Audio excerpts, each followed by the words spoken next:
altogether, the prince of this world will now be cast out. And when I am lifted up from the earth, I will draw all to myself, says the Lord.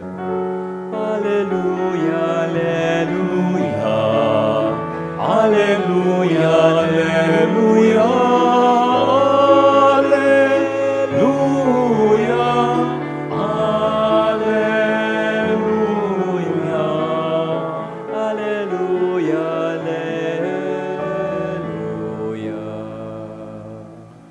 My dear sisters and brothers, the Lord be with you. And with your spirit. A reading from the Holy Gospel according to Luke. Glory to you, O Lord.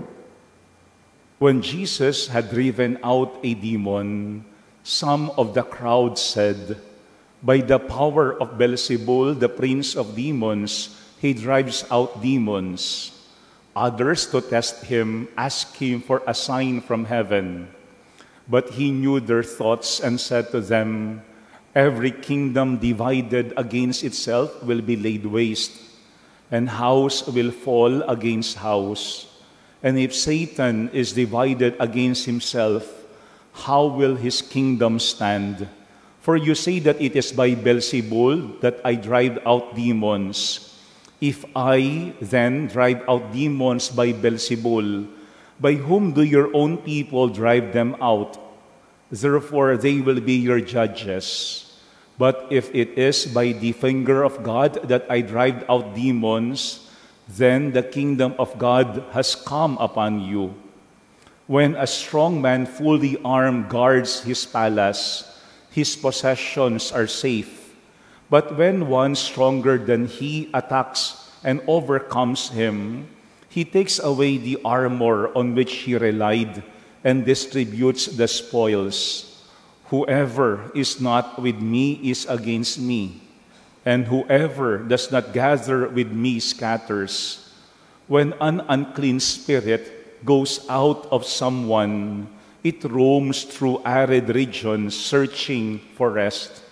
But finding none, it says, "I shall return to my home from which I came." But upon returning, it finds it swept clean and put in order. Then it goes and brings back 7 other spirits, more wicked than itself, who move in and dwell there. And the last condition of that man is worse than the first.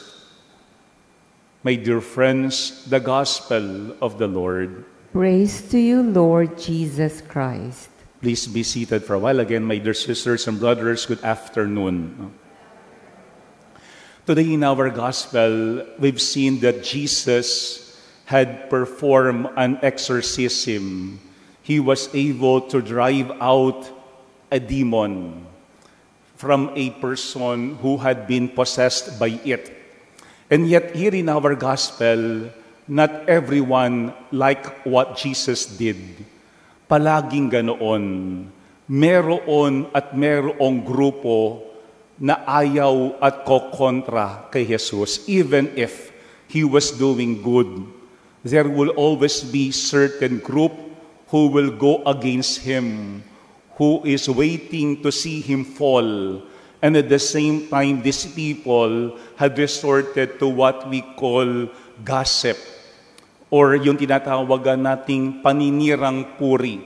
Because here in our Gospel, they've said that after performing an exorcism, they said that the power of Jesus came from the prince of demons, from Beelzebul himself.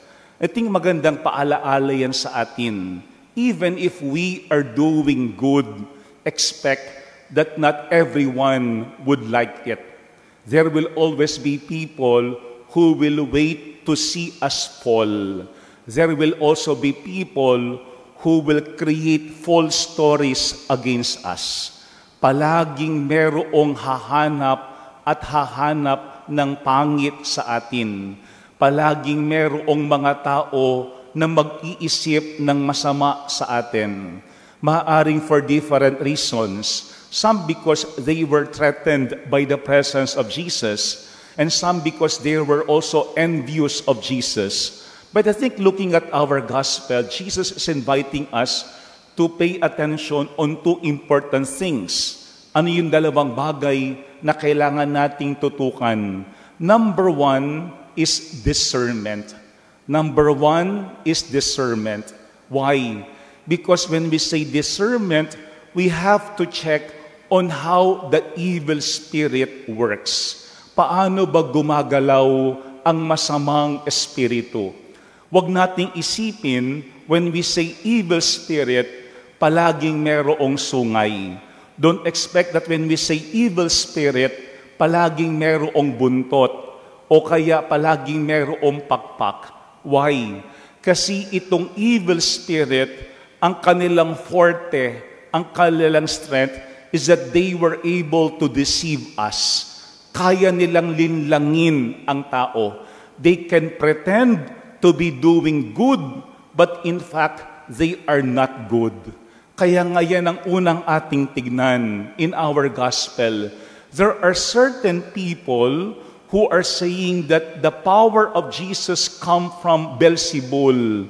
Pero magandang ating tignan, discern who these people are. Why are they saying it about Jesus? What is their motive? Ano ba yung kanilang dahilan? Bakit kanilang sinisiraan at ginagawan ng kwento si Jesus? Sa ating buhay, magandang paalaala din niya. Because I think sometimes we easily believe in what we hear, on what other people say. Lalo na ngayong panahon po ng social media, alam natin, napakadaling lumaganap yung fake news. Why? Because people nowadays don't anymore think. They do not anymore check kung talagang ito ba ay totoo o hindi. They simply listen, they simply pass on the news to other people without verifying if they are true. Kaya nga sa panahon din ng AI, kailangan tayo ay maging very discerning. Talaga bang sinabi yan ng isang tao? Ano ba talaga yung motive ng taong yun? Talaga bang mabuti ang nagsasalitang yaan? O baka sa isang banda, they are only deceiving us, pretending to be good, pretending that they only want what is best for us, but in fact, they wanted to see us fall. Yan ang unang mahalaga, discernment. Huwag agad-agad maniniwala. Huwag agad-agad ipapasa ang isang balita. Lalo tigit sa lahat kung ito ay hindi tama, kung ito ay hindi mabuti, at kung ito ay hindi makakatulong. First is discernment. Huwag agad-agad maniniwala sa sinasabi ng ating kapwa, maliban kung ito ay totoo at kung ito ay talagang mabuti. Pero second, when we look at our gospel, we also see the importance not only of discernment, but also the importance of vigilance, yung pagiging mapagbantay. Because here in our gospel, Jesus had given a very important analogy regarding guarding one's house. No? Ang sabi diyan ni Jesus, kapag binantayan mo ang iyong tahanan, ito ay hindi pwedeng pasukin ng anumang magnanakaw. Kaya yan din ang pangalawang paalaala sa atin. Let us not be complacent. Kasi baka may makapakakataon, we are too complacent that everybody is good to us. We are too complacent that we will not be, sabi nga, attacked by the evil spirit. Pero ano ang sinasabi ng ating ebanghelyo sa ngayon? The evil spirit is very cunning. The evil spirit also knows our weaknesses. And the evil spirit is not accepting defeat. Ang sabi ng ating gospel, when an unclean spirit goes out of someone, it roams through arid regions searching for rest. But finding none, it says, I shall return to my home from which I came. Mga kapatid, hindi sumusuko ang masamang espiritu. Hindi magpapatalo ang masamang espiritu. Nagpapahinga lamang yaan. Bumubuelo lamang yaan. Pero ano ang sinasabi ng ating ebanghelyo sa ngayon? Always be vigilant. Do not be complacent. Lagi nating babantayan yung ating puso, yung ating kalooban, para tayo ay hindi mapasukan ng masamang espiritu. Para tayo ay hindi mapaniwala ng masamang espiritu.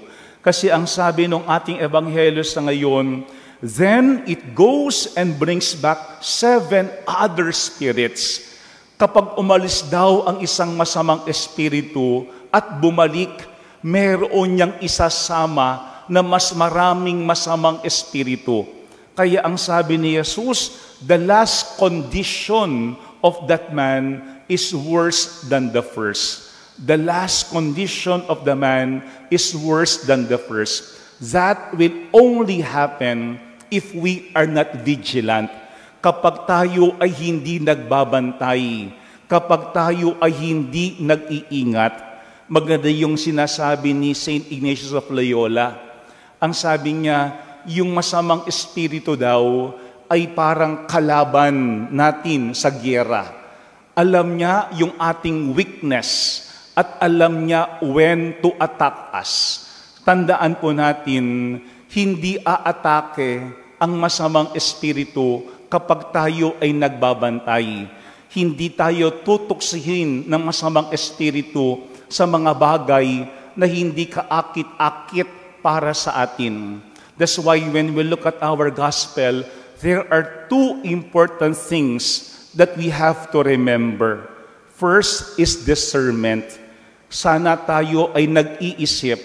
Tignan natin on how the evil spirit works and how the evil spirit could deceive us. Huwag agad-agad maniniwala. Kasi baka yung akala nating mabuti, yun pala talaga'y masama. Pero second, be vigilant. Laging magbantay.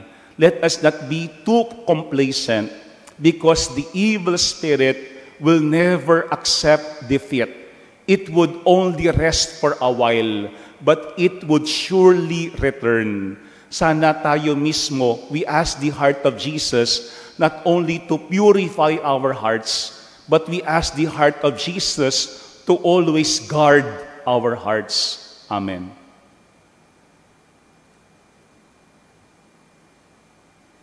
Friends, it's easy to see the presence of evil spirit in our life once we observe its fruits. Once we observe its fruits, tignan natin kung ano ang ibinubungan niyaan sa atin at sa ating kapwa. Because only goodness can come from God. Hindi pwedeng magbunga ng mabuti ang masama. The Lord be with you.